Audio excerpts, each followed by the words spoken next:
Beebipalavik. Tere tulemast kuulama Õhtulehe podcasti Beebipalavik. Mina olen saatejuht Katariina Toomemets ja täna on mul külas Triinu-Liis ja Egon, kellega me räägime matkaautos elamisest. Nemad ei ole lihtsalt sellised reisisellid, kes mõtlesid, et rändaks mööda maailma matkaautoga, vaid nad on täitsa sinna elama kolinud. Tere Triinu-Liis ja Egon. Tere. Tere. Tutvustage ennast alustuseks. Kes te olete, millega te tegelete, kui vanad te olete, kui palju teil lapsi on? Mina olen Triinu. Ma olen vist 38. See läheb juba meelest ära. Ja lapsi on meil kahe peale kokku 6 tükki. Kui vanad nad on? Nii. Esimene on 3, teine on 4, siis tuleb, aita mind kaasa. 7. Siis tuleb 7, siis tuleb 8, siis tuleb 11 ja siis tuleb 20. Egon? Sama jutt. Aga esimene laps on 20, siis teine 11, 3. No millega te tegelete? Hetkel me tegeleme Eestis olemisega, Eesti nautimisega. Et väike loomamajandus, väike talumajandus on meil käsil ka siin vahepeal ja ega me suurt laste kasvatamisega enam jaolt tegeleme, ega siin muuks nagu väga aega ei jää nende laste kõrvalt. No te olete suured matkaautoga reisijad. Kuidas ja millal teil üldse tuli mõte endale matkaauto osta? See tuli nüüd siis 4 aastat tagasi. Võis olla umbes nii. Ja. Kus siis me üks hetk otsustasime, et nii, et lapsed on nüüd nagu enam-vähem suured, kuigi tegelikult kõige väiksem oli aastane. Et meie nüüd tahaks ka puhkust saada ja lähme siis puhkama. Me sõitsime Madeirale 2 nädalaks ajaks. Ja siis sealt kuidagi hakkas see nagu mõte niimoodi jooksma, et aga mis siis oleks, kui järgmine kord läheks koos lastega, et võtaks mingi maja seal endal näiteks paariks kuuks ja siis mõtlesin, et no lennukipiletid on päris kallid. No ostame mingi auto, sõidamegi Portugali ja lähme sealt on ju. No kus me siis nüüd sõidame niimoodi paar kilomeetrit, lapsed on kuskil toolis niimoodi kinni ja me ei jõua Poola ka niimoodi on ju. Ja siis kuidagi mõte läkski matkaauto peale sealt. Et võtaks hoopis matkaauto, prooviks. Hakkasime seda uurima, hakkasime igal pool YouTube'is ringi vaatama, kuidas inimesed reisivad ja mis nad teevad ja kus nad käivad ja sealt see alguse sai. Oli lihtne leida endale sobivat või ma kujutan, et 7, ma ei tea, kas kõige vanem ka teiega, et 7 ükskõik kuhu, kus olla tundub nagu keeruline, et ma ei tea, kui palju seal on kohti või asju, et leidsite kohe sobiva või oli ka võttis otsimist? Ei, see oli ikka keeruline. Vaatasime igalt poolt. Meil oli mõte oli olemas, missugust me tahame ja siis me vaatasime ikkagi Saksamaalt, Soomest, Rootsist, Itaaliast, et meil oli ikkagi siuke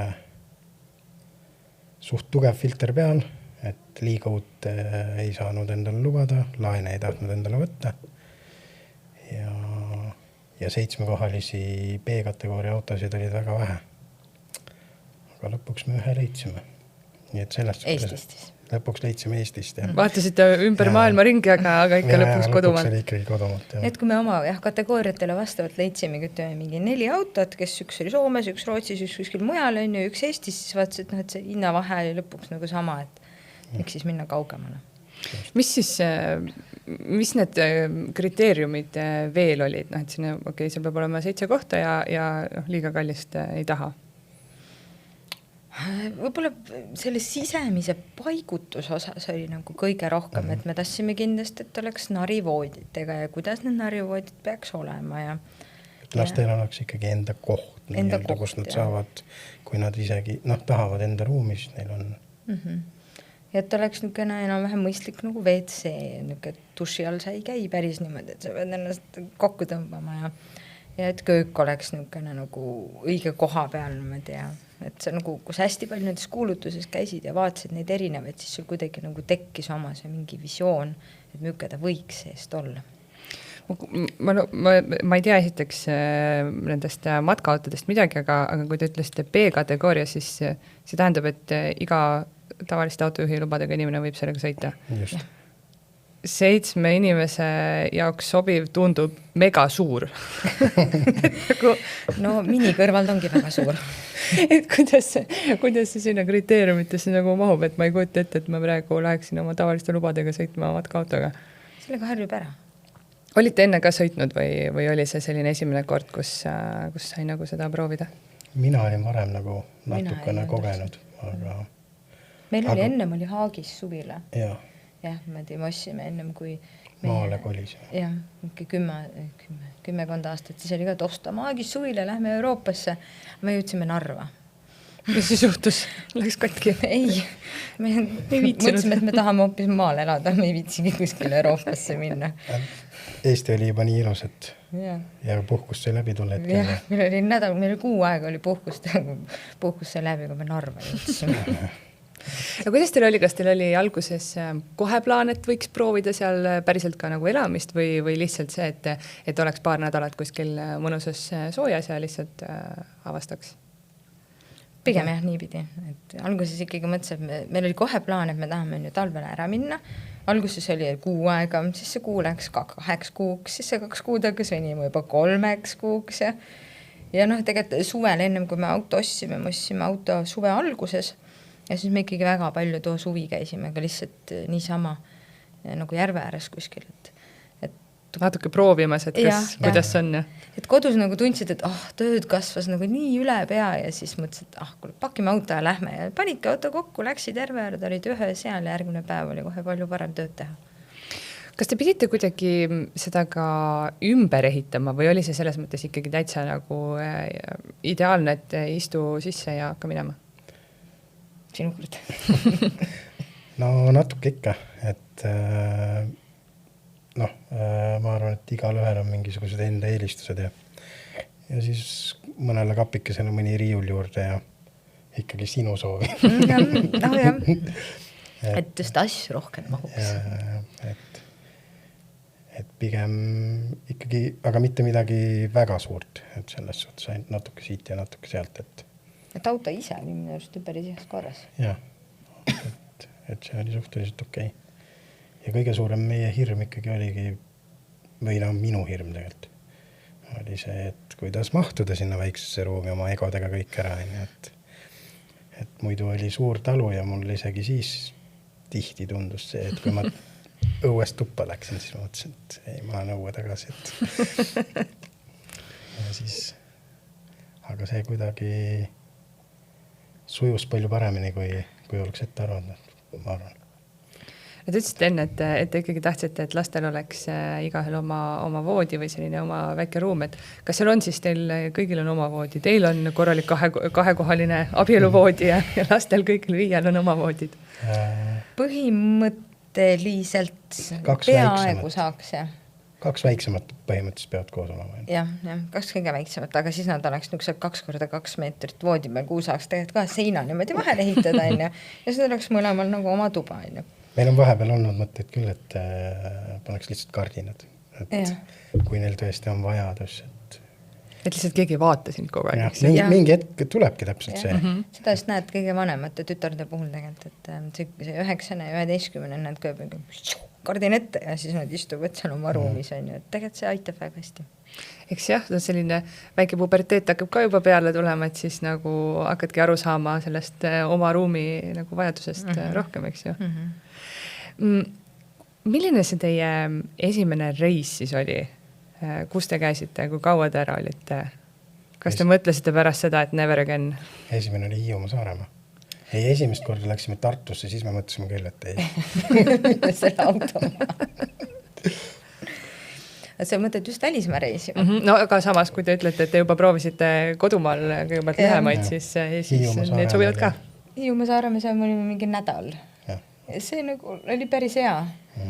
Aga nüksed need väiksed, ütleme, mingid paaritunnised sõidud, ütleme siin kodust Tallinnasse, kodust Tartusse. Need on küll nüksed, olid alguses nüksed, et sõitsid 2 käega peast kinni ja mõtlesid, mida me küll teeme. No see ei ole võimalik lihtsalt. Just seda enam, et me oleme suhteliselt ekraanivabad.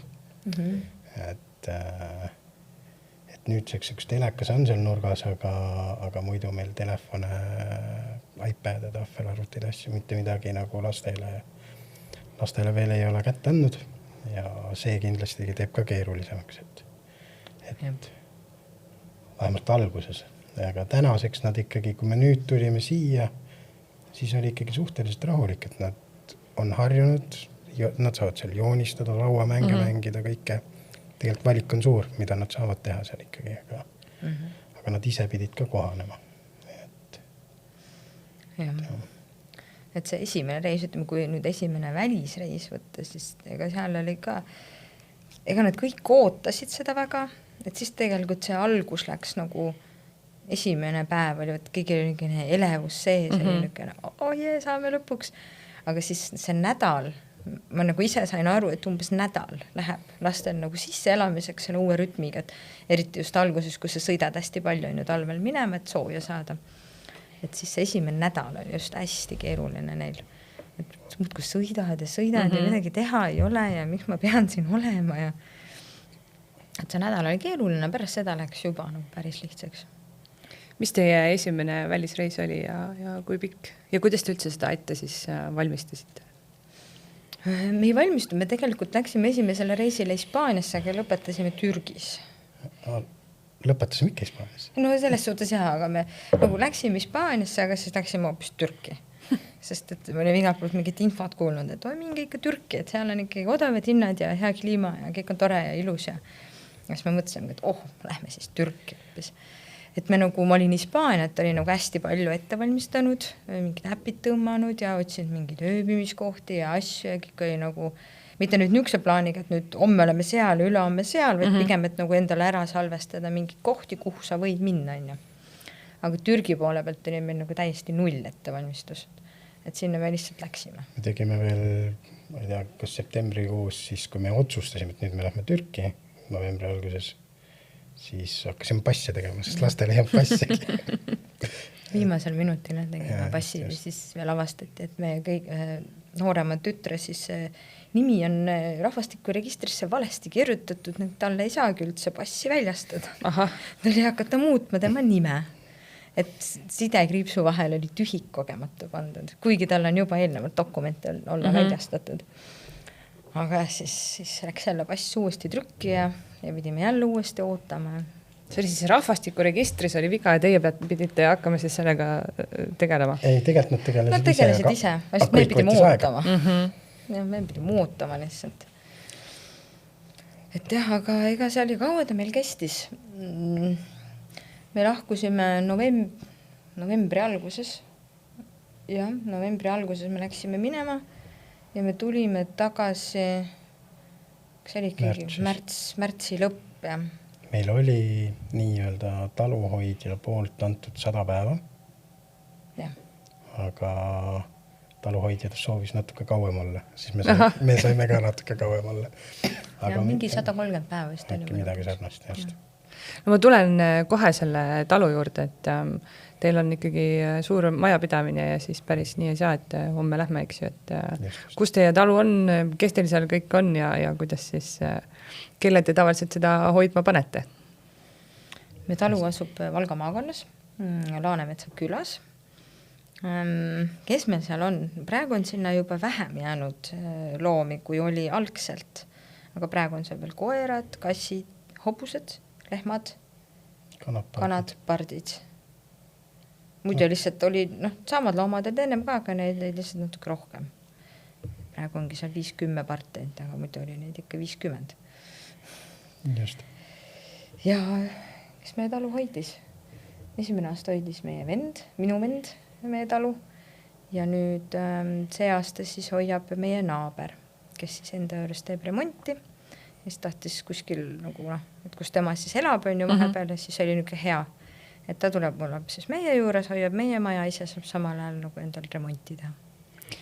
Novembrist märtsini tundub ikkagi nagu selline, et võiks teha ka mingid plaanid te olete küll matkaautoga, aga ma ei tea, vahepeal äkki on ikka vaja kuskil hotellis magada või võib-olla ei ole ka, eks ju, et kuidas te seda siis tõesti seda reisi nagu ette valmistada, et kõik see pakkimine, ma ei tea, 5 kuuks ikka ju läheb asju tarvis, marsruut, kus teha peatus, kõik tahavad ju jalgu sirutada ja süüa on ju vaja vahepeal ja ma ei tea, matkaauto vetsu tühjendada, et nagu Just. kõik see selline logistika ja olmeteemad, et kuidas nendega käib? Selle esimese reisiga meil oligi, ega me ei teinud suuri plaane. Liiga suuri plaane ei teinud, sest need plaanid muutusidki. Me pidime minema Hispaaniast, siis me läksime Türki. Lõpuks me lõpetasime ikka Hispaanias. Aga kapid said lihtsalt enam-vähem riideid täis topitud, natukene uurida, et kus saab riideid pesta ja nii edasi. Et see eeltöö meil oli tehtud, et meil nagu väga palju nagu muretsemiseks nagu me ei näinud, et oleks põhjust. Jah, et on olemas niisugune väga hea äpp nagu Park4Night, seda kasutavad nii matkaauto inimesed kui siis ka need, kes lihtsalt autoga näiteks sõidavad ringi ja see on kohe ilusti kõik välja töödud, kus sa saad parkida, kus sa saad pesu pesta, kus sa saad autot tühjendada, kus sa saad vett täis panna, et selles suhtes infra on nagu väga suur, eriti Euroopas, et see on nagu, ei ole üldse muret. Jah. Oli teil mingeid hirme enne minekul või mis oli see kõige suurem hirm? Ma kujutan, et võib-olla oligi see, et kuidas hakkama saada oma egodega. Jaa, täpselt, et kuidas need egod ikkagi sinna autosse ära mahuksid, oli minu kõige suurem hirm. Muidugi väga paljud on ju kõige suurem hirm teistel, mida meile püüti on ju pähe määrida. oli, et mis siis, kui autol midagi juhtub. Mis siis, kui lastega midagi juhtub? Mis siis, kui neil on haiglasse vaja minna? Siis tuleb haiglasse minna, kui on vaja minna. Tegelikkuses on täpselt, et autoga juhtumine ei ole mitte mingit vahet, kus kohas see tegelikult juhtub ja üldiselt suurem enamus Euroopas, kui isegi peaks midagi juhtuma, siis seal on rohkem abivalmis inimesi. Kui saaks niimoodi võib-olla öelda. Ja tagantjärgi nagu mõeldes, et mis tagantjärgi isegi algselt mõeldes oli minu põhiline ütlus oligi see, et me sõidame 10 000 kilomeetrit 6 kuuga, ma sõidan Eestis rohkem kui 10 000 kilomeetrit. Pole siiani tee peale niimoodi jäänud. Et tõenäosus on ikkagi kadu väike, et sellepärast nüüd muretseda. Et neid tõenäosusi või Pigem just see omavaheline läbisaamine oli kõige suurem hirm, et sa ei saa nagu sealt ju kuskile otseselt põgeneda. Kuigi tegelikult me kodu oli seal, kus me parkisime, teed ukse lahti, sul on rand, on ju, tegelikult sa võid igale poole minna, aga ikkagi, et sa pead nagu see mingi hetk ikkagi tagasi tulema ja see probleemid oli vaja kohe nagu ära lahendada, kui need tekivad. Kas te pigem muretsesite selle pärast, kuidas teie omavahel kahekesi hakkama saate, kuidas teie lastega siis mitte hakkama, vaid läbi hakkate saama või kuidas lapsed omavahel, et kui see kolmik panna nagu järjekorda, siis kelle vaheliste suhete pärast te võib-olla kõige rohkem muretsesite? Mina vist lapsed omavahel. Tegelikult oli õigesti öeldus, et kuidas me lastega hakkama saame.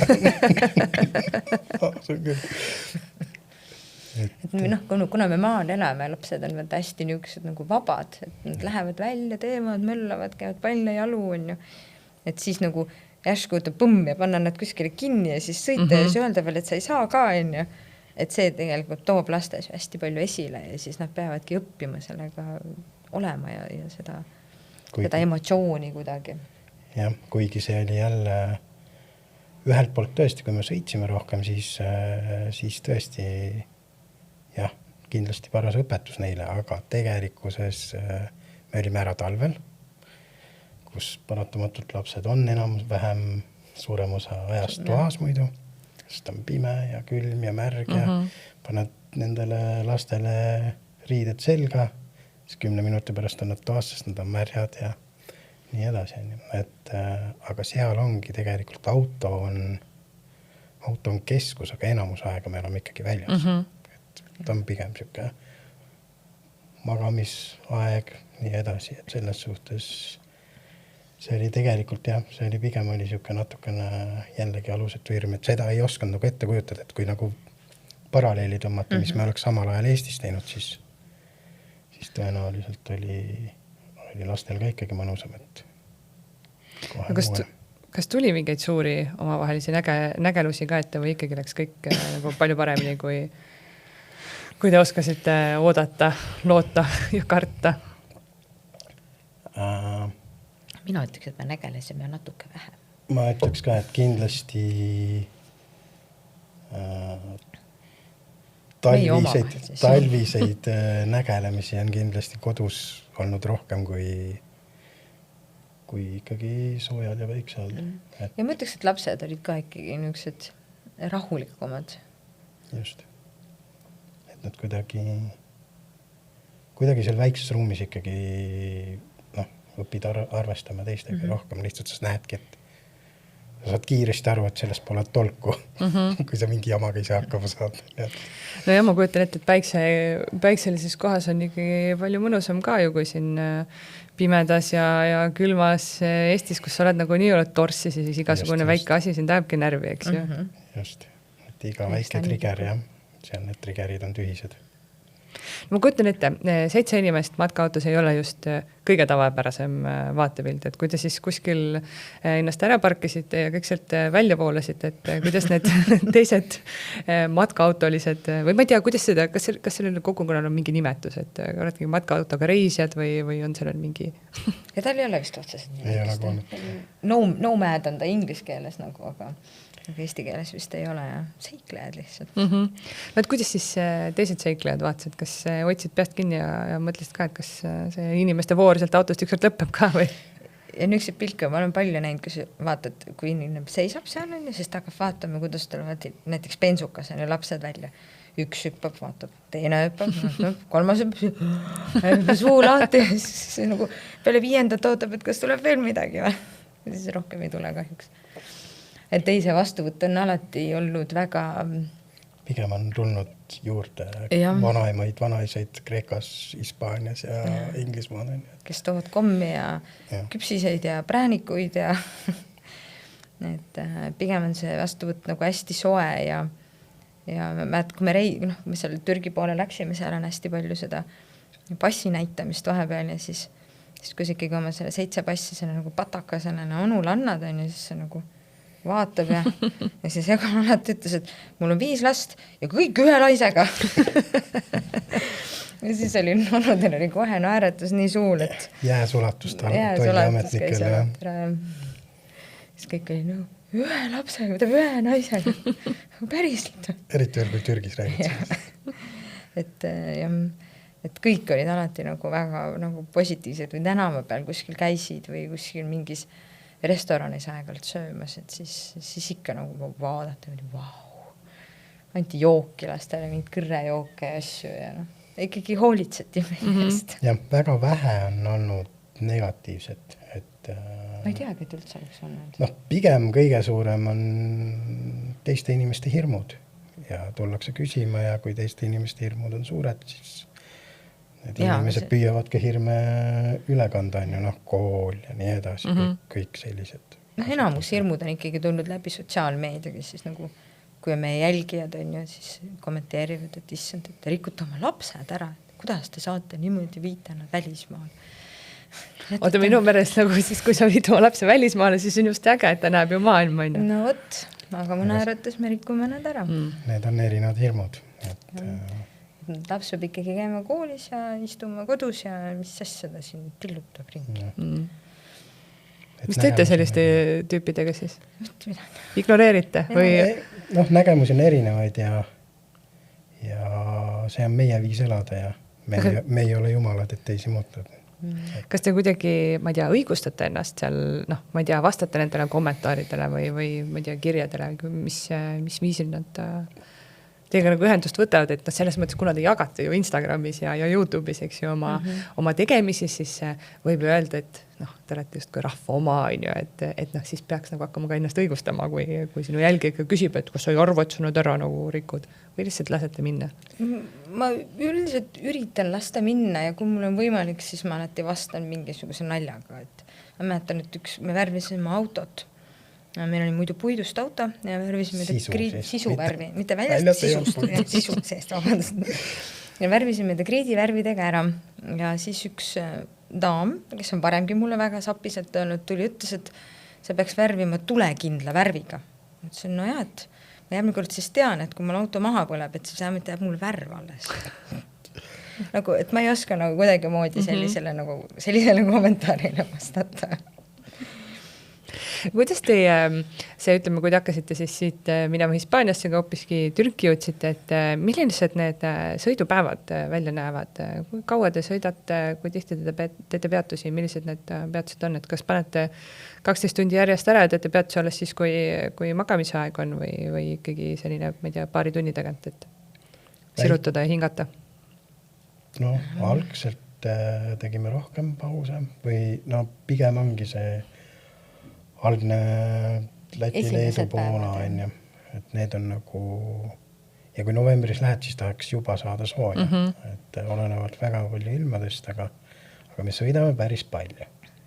Ikkagi. Esimesed päevad just jah, need transiitpäevad siis need nimetatakse, et siis me ikkagi oleme niimoodi ka, et me alustame hommikul, saame kõhud täis, siis alustame sõitmist, suhteliselt nagu varakult kohe, siis sõidame, kuni leiame siis mingisuguse selle tee äärse nagu rekkate parkla, seal teeme tavaliselt mingi lõunasöögi. Seal on isegi tavaliselt laste mänguväljakud, saamegi sirutada. Ja siis sõidame edasi kuni õhtusöögini tavaliselt. Et niisugused maksimumpäevad on meil on siin 900 kilomeetrit ja vist isegi natuke. Et siuke 12 tundi isegi oleme sõitnud vist. Serbia panime ühe otsaga läbi. Just. Aga niisugune alguses on aga kui oled juba kohal, siis on nagu ju palju lihtsam. Ja siis on niisugused võib-olla vahest paar nädalat kohal, siis paarkümmend kilomeetrit sõidad. Kuidas see matkaautos üldse on? Kas selles mõttes, et kui sa sõidad, siis igaüks peab ikkagi istuma toolis, turvavöö kinni või on seal ka, ma ei tea, lapsed magavad ja siis sõidad, et kuidas see turvalisuse värk on? Teoreetiliselt peavad olema kõik turvavööd kinni. Pärast matkaautodel pärast 2000. aastat toodetud autol pidid olema turvavööd. Enne seda ei pidanud olema taga turvavöid. See on nagu sõidaks bussiga, liinibussiga. Kes paneb liinibussist turvavöö kinni? Põhimõtteliselt keegi ei pane, aga peaks panema. Aga peaks tegelikult panema, sest seal on turvavööd ju olemas. Nii kipub ka meil olema. Et ega me niimoodi ei nõua, aga mõnikord me paneme ikka, siis kui nad lähevad üle meeliku, siis on kõik turvavöödega kinni, istute. Et kõigil on olemas turvavööd ja noh. Et selles suhtes et lapsed saavad ikkagi vabalt me ei luba neil kõndida autos, et see on meil nagu reegel, et me ei kõnni seal, aga me istume rahulikult oma koha peal, kus sul tuleb pissi häda, siis sa saad ära käia ja tuled tagasi. Aga me niimoodi päris ei vangista neid. Siis ei oleks mõeldav isegi see.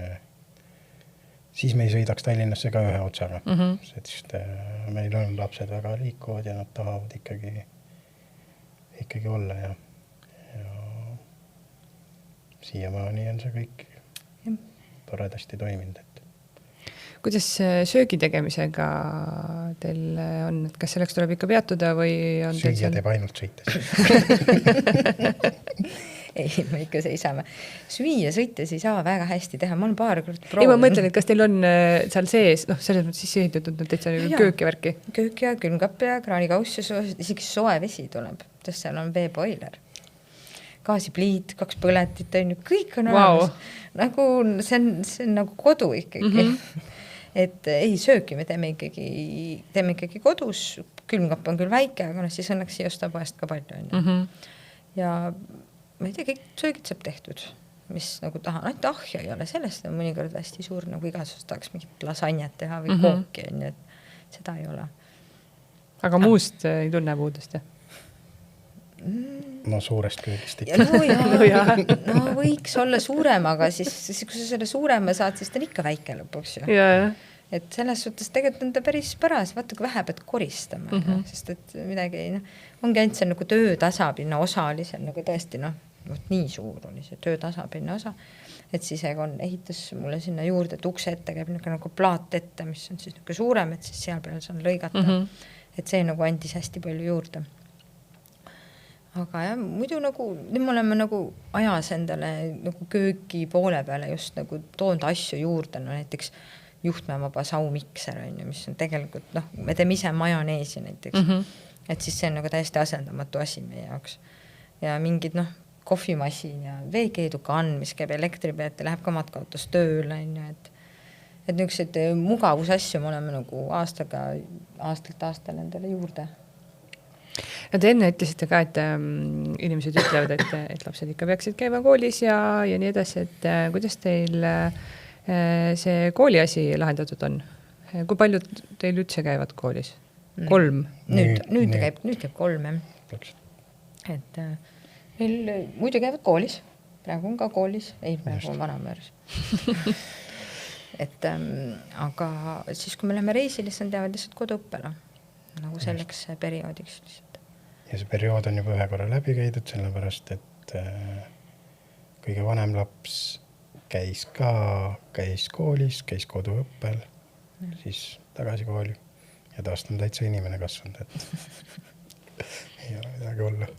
Kuidas see, üks laps koduõppel, kujutan ette, et hea, hästi valmistudes saab, eks ju, igaüks hakkama. 3 last koduõppel. No siis sul peab ikka päris hea ettevalmistus olema. 1 laps võib hullem olla kui 3 last. Kuidas see siis käib, et kas teil on pandud neile ette mingisugused tunnid, kus me õpime või milline see koduõppe üldse välja näeb? No me peame läbima ikkagi riikliku õppekava. Riigil on õppekava ette andud. Aga ja üldiselt on ta lihtsalt individuaalsem. Kõige raskem võib-olla... Ja ema-isa õpetavad. Ja kõige raskem on võib-olla ongi see, et lapsed saaksid aru, et sa mingi hetk oled õpetaja, mitte ema-isa. Aga muidu on ikka töövihikud ja raamatud ja meie ise ütleme muidugi, et tegelikult suurem osa tuleb ikkagi sellest keskkonnast, kus me liigume ja kõik, et nad õpivad, nende silmaring avardub üüratult ja me ikkagi liigume looduses, matkame, täna on nimelised võimalused kõikidest taimedest pilti teha ja teada saada täpselt kirjelduse, kuidas ta kasvab ja see on kogu aeg nii-öelda jooksev kool. Ja, me väga pooldame sellist loovõpet, kuna me lapsed ei käi ka muidu tavapärases nagu koolis, nad käivad demokraatlikus koolis, kus siis ongi, et kus siis nagu pühendatakse just sellele, et laps saab olla laps ja õppida nagu loovalt siis ja mänguliselt, et riiklikus õppekavas ongi see, et sa pead nüüd selle matemaatika ära õppima, aga keegi ei ütle, et sa pead nüüd iga päev õppima 45 minutit, et sa võidki õppida nädal aega järjest ainult matemaatikat. See on muidugi kooliga omavaheline kokkulepe, kuidas see saavutada, aga kõik on võimalik ja meil on ta läinud päris hästi, muidugi nüüd me 3-ga veel ei ole käinud, me lähme kohe, aga samas eelmine aasta see 3. juba õppis tegelikult ka ise tahtis õppida. Et kui me tegime üldse esimest korda, otsustasime koduõppele oma vanema poisi võtta, siis ma mäletan, algus oli väga keeruline. Siis me olime kodukeskkonnas ja kõik, aga siis oli niimoodi, et olgu, võtame pool tundi, õpid, ise valid, mida sa soovid õppida ja alustame niimoodi. Siis ta võttis suure kella endale kõrvale. Isegi mitte telefoni, mitte midagi, suur kell. Ja vaatas pool tundi ja kõik. See kadus, ma arvan, et nädalaga, kus ta lihtsalt, kuna huvitus ajaloost, tellisime talle juurde ajaloo ajakirju ja raamatukogust ja lihtsalt hakkaski ja palju huvi, ikkagi tundis palju rohkem huvi. Aga üleüldiselt, kui õppemetoodikast rääkida, siis on tihti niimoodi, et kuna vanemal tüdrukul on vaja juba rohkem tähelepanu pöörata õppimise poole, siis üks vanem võtab ülejäänud lapsed lihtsalt enda peale. Jah, see on et kõige lihtsalt lihtsam. ongi niisugune jagamine, jah, et siis ta saab oma privaatsust. See on kõige lihtsam, aga samas ka kõige keerulisem moment, et see õpetamine pole keeruline, aga saada nüüd see laps enda nagu tähelepanu punkti, et ära mõtle selle peale, et nad on seal rannas suplevad, leiavad imelisi teokarpe ja kõike muud on ja sina pead siin õppima. Ära mõtle selle peale, on ju, õpime. Et mõnikord on see päris korralik võitlus. Kas selles mõttes on ka keeruline, et sa ju ikkagi ise pead endale kõik need asjad ka selgeks tegema? Ikka. Noh, et... Aga see on see sama koht, on ju, et tegelikult ongi küsimus, et miks me siis seal koolis käime, kui me enam ei oska. Et me oleme tegelikult ju õppinud seda kõike.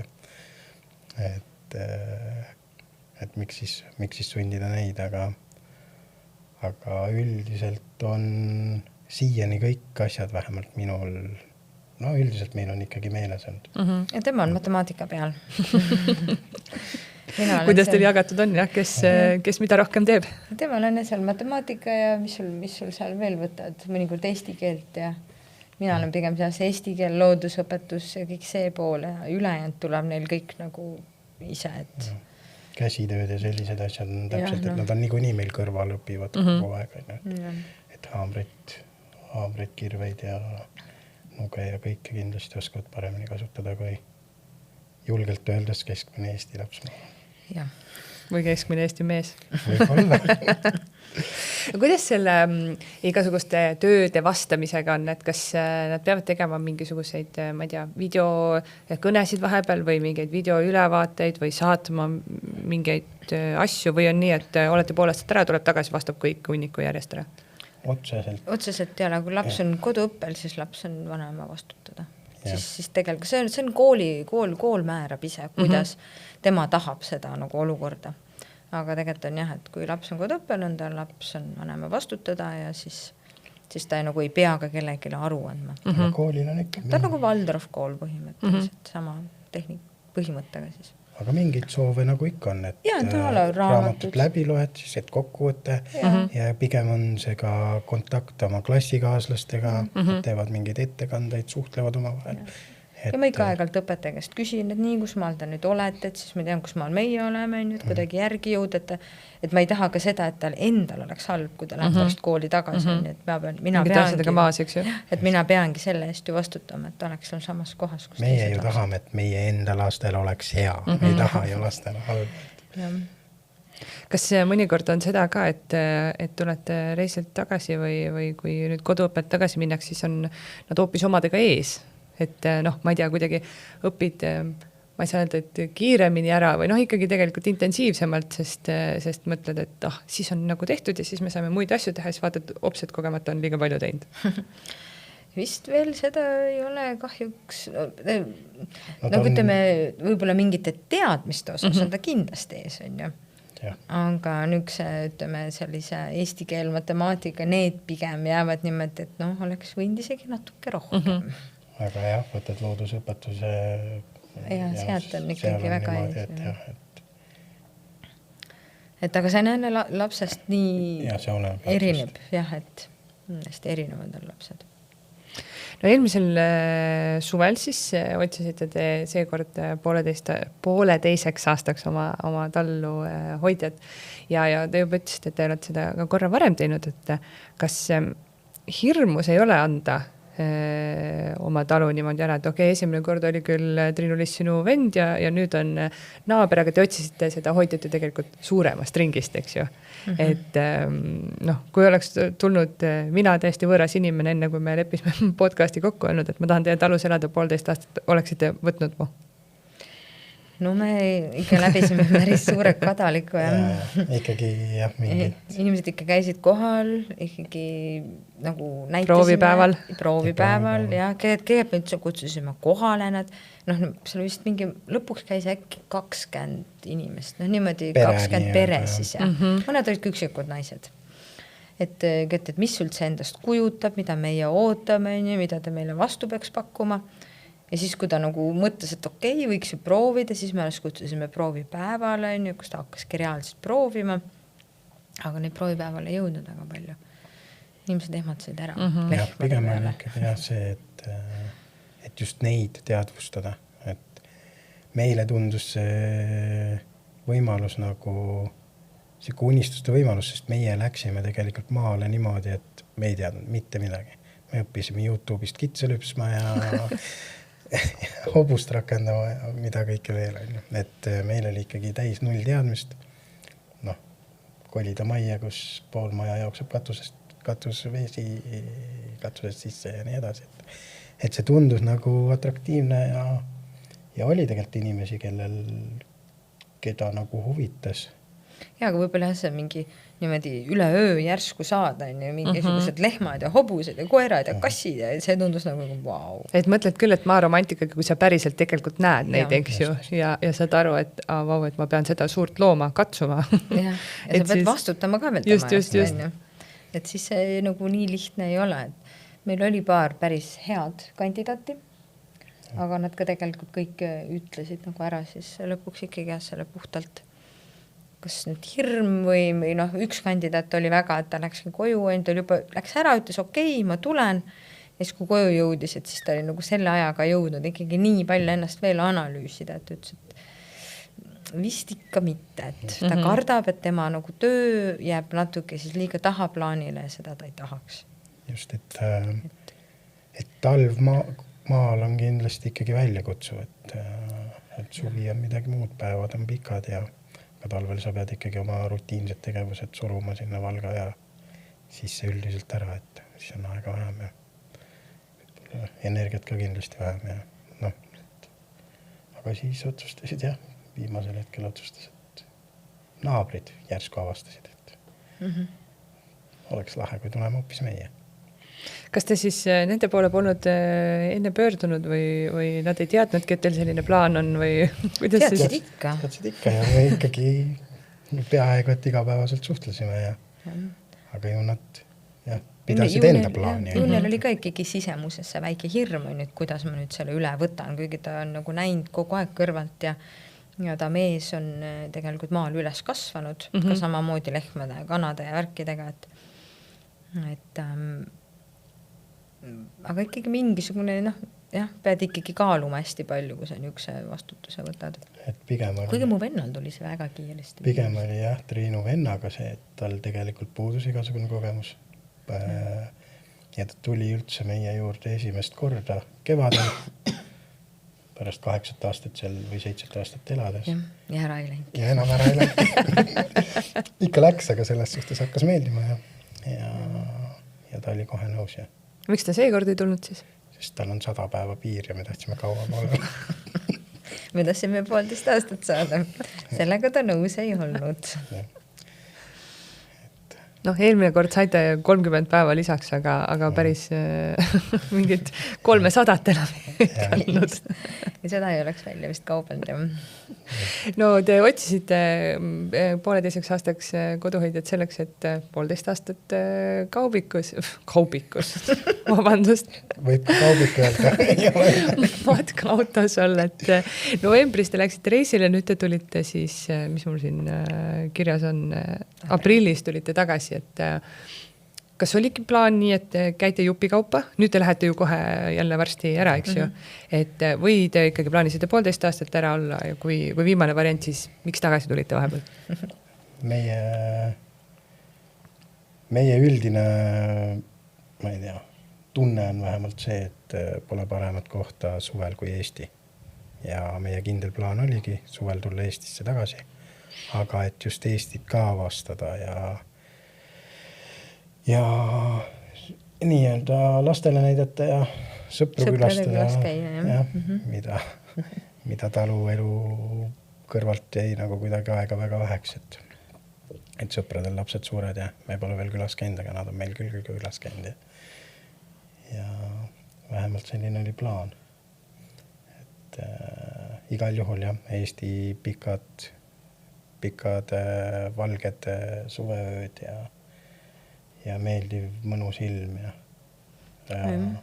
lummavad järved ja metsad, et me veel ei ole leidnud paremat kohta. suvel.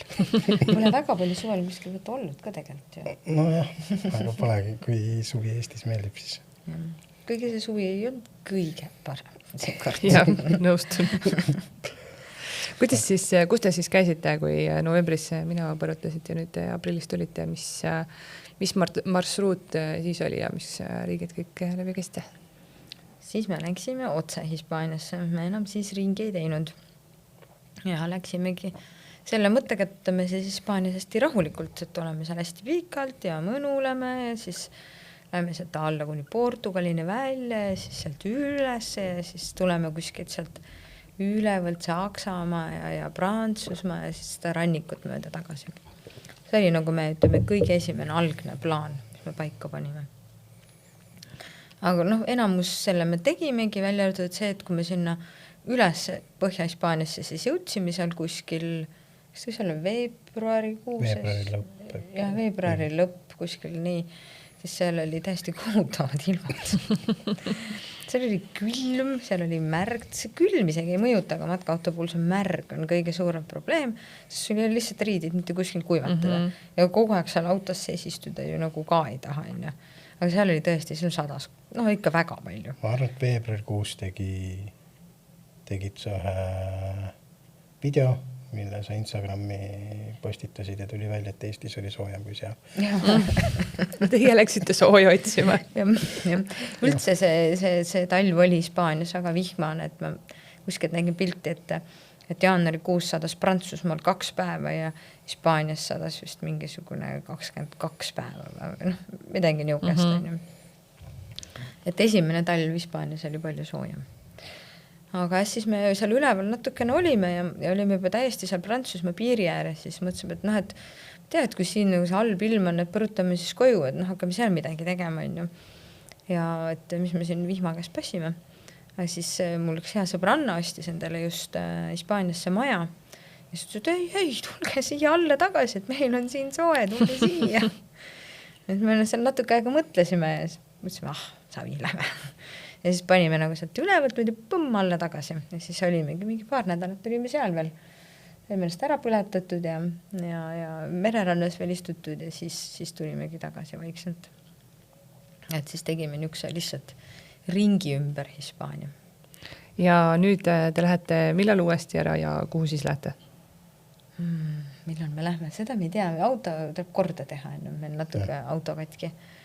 Et kõik peab olema korras, aga me vaikselt juba nagu sätime, tahaks ikkagi oktoobri alguses äkki võiks on ja. Võiks, jah. Me pidime juba minema mingi nädal tagasi. No parem ikkagi see auto korralikult siin ära parandada, kui just. Kuskile teip peale lükata ja siis pole tee peal kuskil hakata sellega tegelema, eks ju. Täpselt. Aga kuhu me läheme, ega me tegelikult veel täpselt ei teagi. Sellepärast, et meil on neid mõtteid hästi palju. Meil käis korra mõte minna Marokosse. Aga siis mõtlesin, et ei tea ikka, et see on ka niisugune teistsugune riik ja must ja meil ikkagi lapsed tahavad palju jalu joosta ja see on jälle keeruline ja need hulkuvad koerad ja siis mõtlesime, et Tenerife peale korra. Sinna maksad praanipiletit pea 2000 eurot.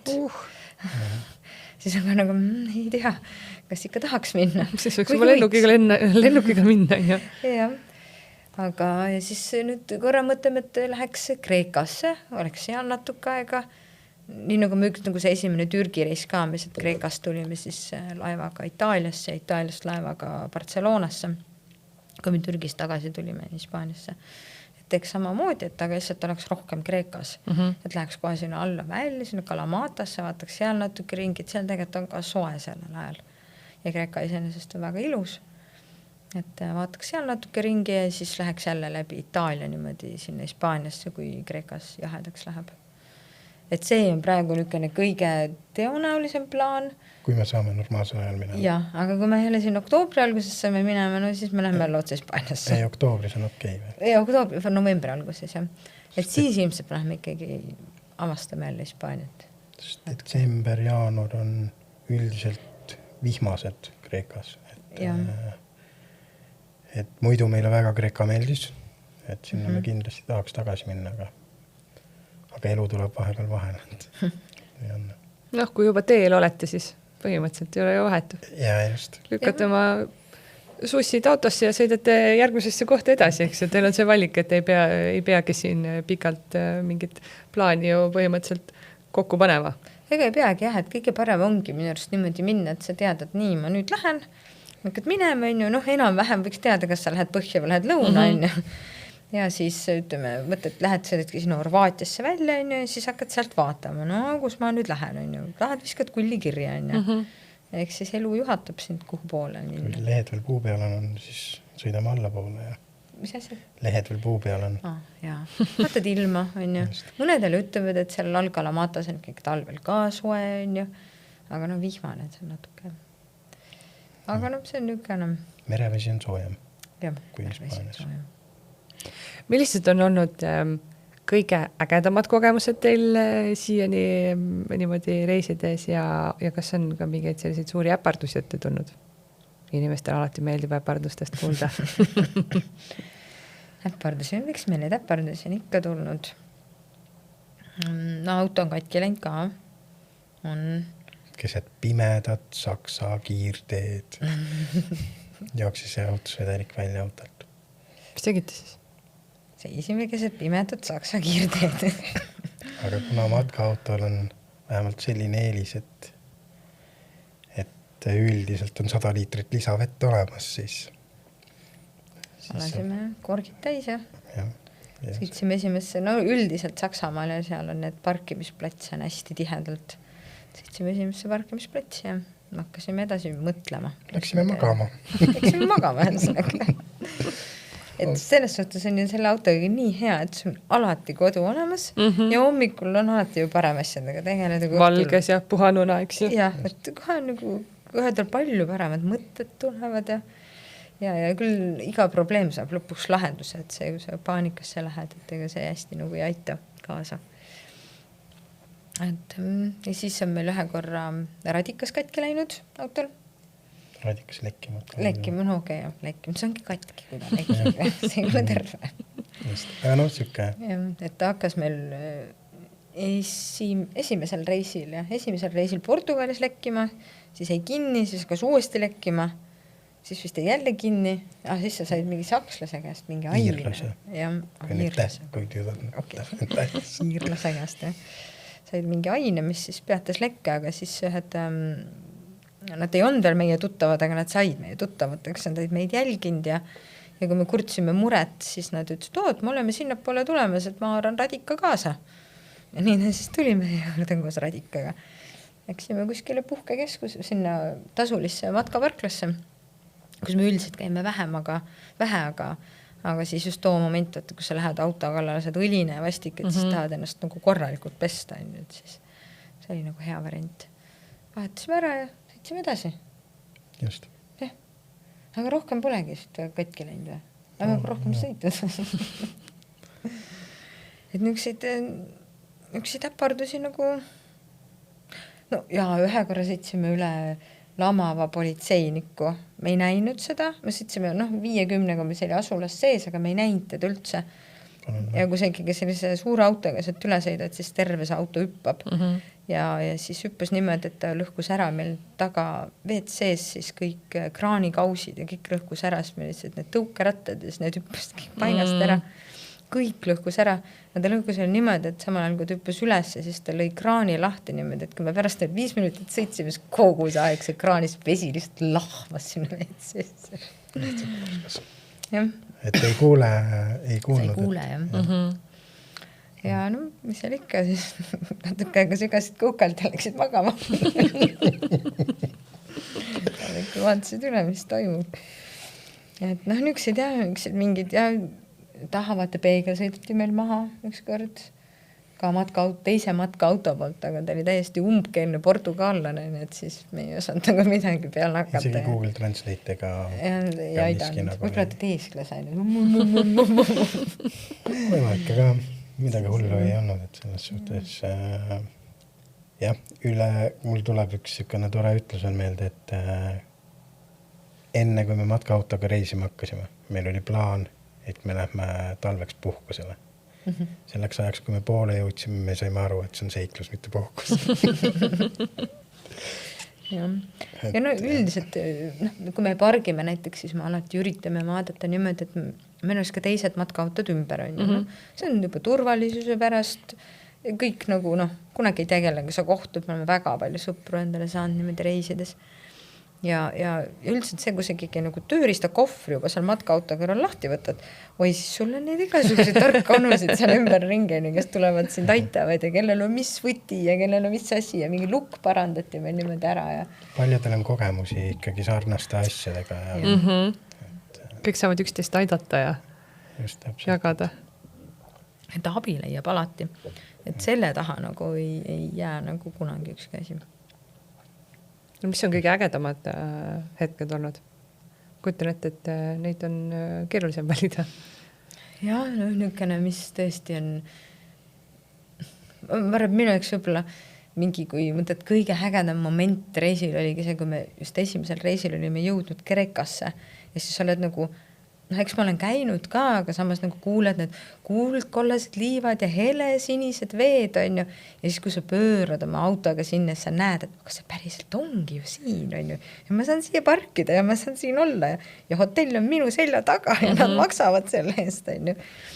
Et see on nagu, ma mäletan seda esimest nagu pööret sinna kuskile kuldkollase liiva äärda niimoodi. Vaid sa konkreetselt oma koduuksest paned varbad sinna ja me oleme ka mõnusasse liiva, eks ju? Me oleme täiesti niimoodi, et sa pead mõnusasse liiva ja sa astud 5 sammu ja sa oled veeses. Et oleme täiesti ka niimoodi ööbinud. Et need võib-olla, need huvitavad inimesed võib-olla, keda sa kohtad, just lastega, ka pered, enamus on sakslased muidugi, keda sa kohtad nagu tee peal ja kuidas nad räägivad, kuidas nad reisivad ja nad on meil külas käinud ja hispaanlased kui sakslased, kui veel seal muumaalased. Jah, üldiselt oleneb ja kellega kontakt nagu tekib. Et need on võib-olla need kõige niisugused ägedamad kogemused. Ja kindlasti ka mingid erinevad tegevused, mis me nagu teeme, et siin käisime kuskil Kalju ääres ronimas ja ühtede poolakatega käisime vaatamas, kuidas nemad tegid seda kaljuronimist, seda seina üles ja viisid meid mingisugustesse ägedastesse Hispaania väike küladesse, kus teed lähevad niimoodi sinka-vunka üles ja siis vaatad alla ja et niisugused nagu see iga päev on tegelikult täis niisugused võrratuid elamusi on ju, et jõuad kuskil, et see on nii ilus, ma ei taha see kunagi minna, lähed järgmisesse kohta, see on nii ilus, et neid on nagu hästi palju. Jah, et meil üldiselt on nii, et me mõtleme vahest, et me nüüd siia jäämegi ja siis nädala pärast hakkame sügavema, et sõidaks natuke edasi. Ränduri hinged ikka. Jah, meil on ajas nüüd oma mingid lemmikkohad just Hispaanias välja nagu kujunenud ja ka lastel, mida nemad siis kõige rohkem ootavad, kuhu nad minna tahavad. Ja siis nad kohe nüüd ütlevad, nii, millal me nüüd sinna jõuame? Me nüüd tahame minna sinna, on ju. Et kõigil on nagu välja kujunenud ja väga huvitav on minna, et tead, et sa käisid seal 2 aastat tagasi, siis käisid aasta tagasi, lähed uuesti, siis sa näed, kuidas see nagu ajas muutub ja mõni auto on endiselt sama koha peal. Just. On ka neid. Ja ega jah, selles suhtes me ei teadnud, et me seda nii palju naudiks, sellepärast, et me jätkuvalt tegelikkuses arvame, et kõige õigem viis elule on maal loomade keskel, kõige parem loodusele ja kõigele. Aga kõige lahedam elu on nagu see siiamaani. Kuidas te üldse, enne kui te läksite, siis kas te pakkasite, ma ei tea, oma talu kuidagi nagu niimoodi kokku, et teine inimene ikkagi sinna tuleb, et kõik oma isiklikud asjad kuhugi, ma ei tea, aita või kuuri alla ja kui te nüüd vahepeal olete Eestis, siis kas te ikka käite kodus või ongi nüüd nii, et 1,5 aastat on põhimõtteliselt taluväravad on teile suletud ja teie ei taha sinna minna ja naaber ütleb, ei tule siia, olge nüüd 1,5 aastat niimoodi elage nagu te tahtsite, eks ju? Suletud ei ole, aga me austame nende privaatsust, et palju seal just ei käi. Palju liialt ei käi, et kogu loomamajandamine on meil viidud lihtsalt natukene siis teistele heinamaadele ja teistele aladele, et me saame niimoodi loomadega rahulikult majandada, et me liialt ei segaks neid lihtsalt, et ja maja tühjendamise koha pealt jah. See on kõige negatiivsem kogemus. See on võib-olla tõesti jah. No, mõnes mõttes jälle ma võtan seda kui positiivselt, kui me sinna tagasi lähme, siis on jälle maja tühi, on ju. Et siis saab vaadata, mis sa selle majaga edasi teed, on ju.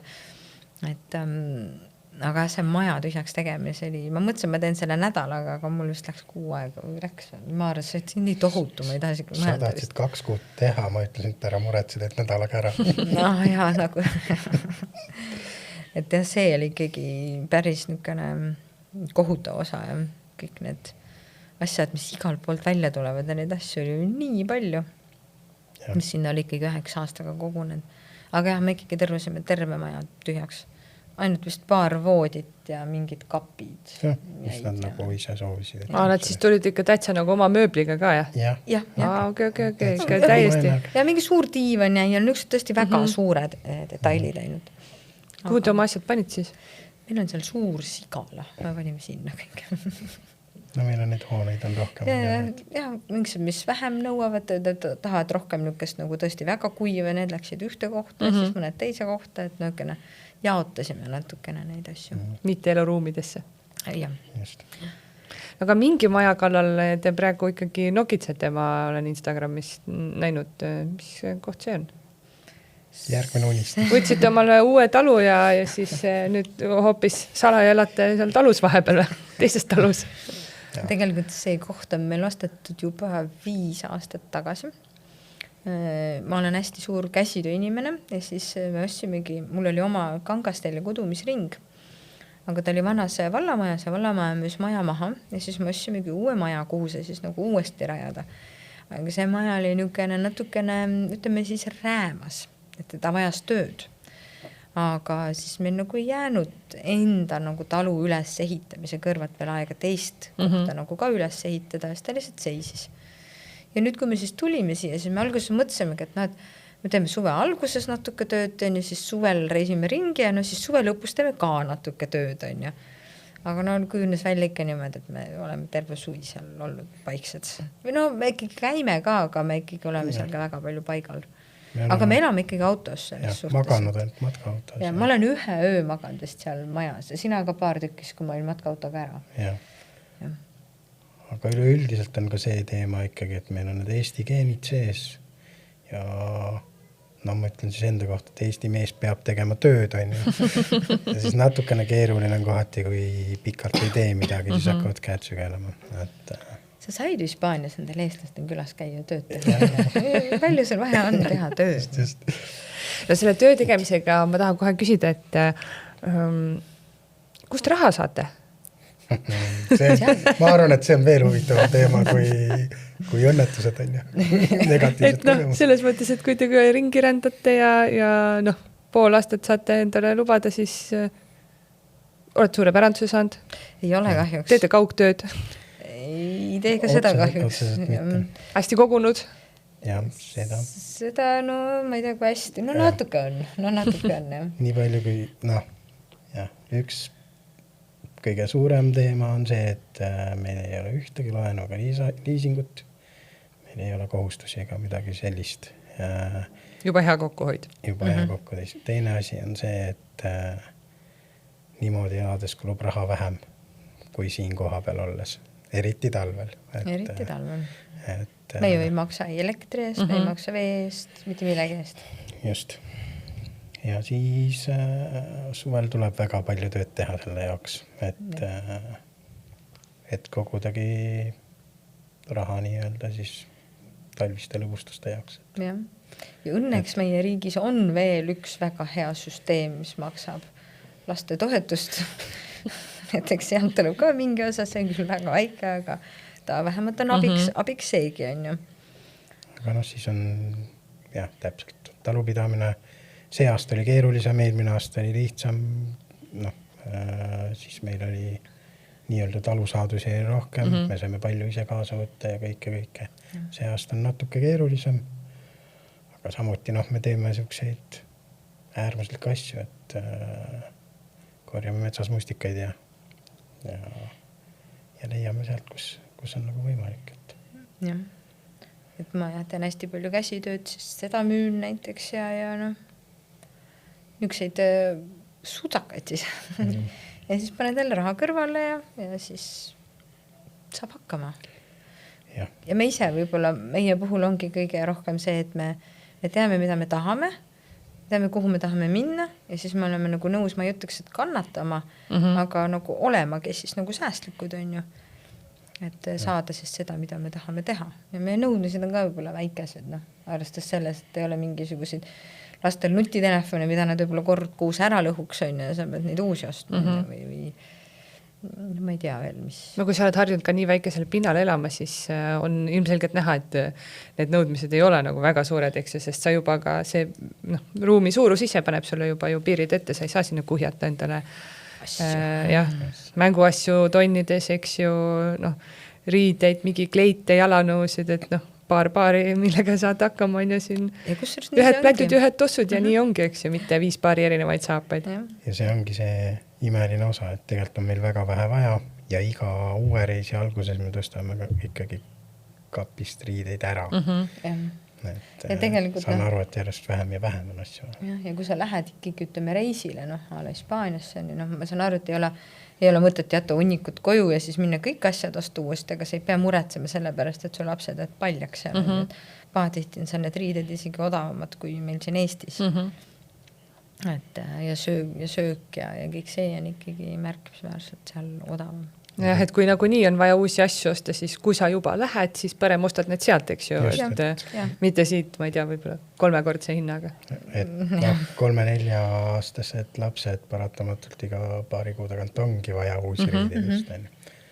Et jah, see on jälle see, et Eestis elades siis on neid sõpru ja vanaemaid nii palju, kellel on natuke vanemaid lapsi ja kõik, et aga üldiselt jah, riided ja kõik on seal veel odavamad. Pluss jah, see selline arutu kulutamine, et siin Eestis ikka lähed Humanasse ja lähed sinna sõbralt sõbrale, oi kui ilus vaas, mul on seda vaja, tegelikult ei ole ju vaja. Või ostadki 5 paari särki, aga seal ongi see, et lapsel on vaja uut särki, siis ostadki uue särgi, et mitte, et ma ostan nüüd kappi, et varsti äkki läheb vaja ja siis kui aastast värskenduse, siis avastad, et need uued särgid lähevad siis järgiste sõprade lastele, mida pole ühtegi korda kantud, et see arutu ette varumine jääb nagu ära, eks ju. Üleliigne tarbimine ja kõik. Ütleme, et enamuse meie ruumist matkaautos vist võtab ikkagi toit ära.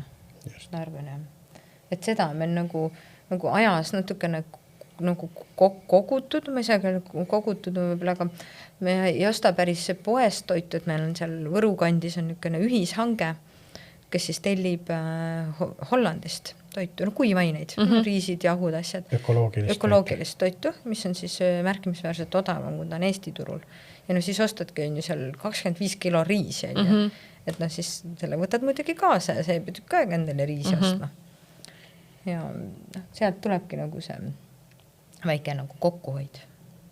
Mis see kõige suurem kuluartikkel siis põhimõtteliselt on? Bensiin? Toit. Bensiin on alguses lõpus, aga ikkagi koha peal on ikkagi toit, sest koha peal me tõesti võib-olla kindlasti sõidame autoga vähem seal Hispaanias, kui me sõidaksin Eestis, sest kool on kaugel, lapsi on vaja sõidutada erinevate sõprade juurde koolidesse ja nii edasi.